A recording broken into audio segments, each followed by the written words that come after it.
অযত্রা। আলো, তোকে না বলেছি কোথাও বেরোনোর সময় তুই আমার সামনে আসবি না? ভুল হয়ে গেছে বাবা। ছায়া, হ্যাঁ বাবা। ছোট মেয়ে, তুই জানিস না তোর এই চাঁদ মুখটা না দেখে গেলে আমার কোনো কাজ সফল হয় না। এই কুলক্ষণী, জন্মের সময় তো মাটাকে খেয়েছিস, বাবাটাকে না খেলে তো স্বাদ মিটবে না। তুমি তো আছো আমার মা। না, এটা আমার মা, তোর সৎ মা।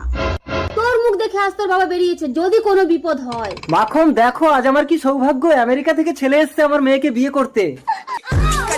হ্যাঁ, ও আচ্ছা রিকেন, তা বলে কোন মেয়ের জামাই করবে শুনি? যে মেয়ে আমাকে সব থেকে বেশি ভালোবাসে আমি ওকে সেই মেয়ের জামাই করব। বাবা, আমি তোমাকে চিনির মতো ভালোবাসি। আর আলো তুই? বাবা, আমি তোমাকে নুনের মতো ভালোবাসি। কি এত বড় অপমান! আলো তুই এক্ষুনি বেরিয়ে যা আমার ঘর থেকে, যা বেরিয়ে যা। বাবা রিকেন, তুমি ছায়াকে নিয়ে আমেরিকা চলে যাও। Baby come on. সন্ধেও তো হয়ে গেল, বাড়িতে কেউ আছে? কে? রাতটুকু একটু আশ্রয় দেবেন? তোমার পরিচয়?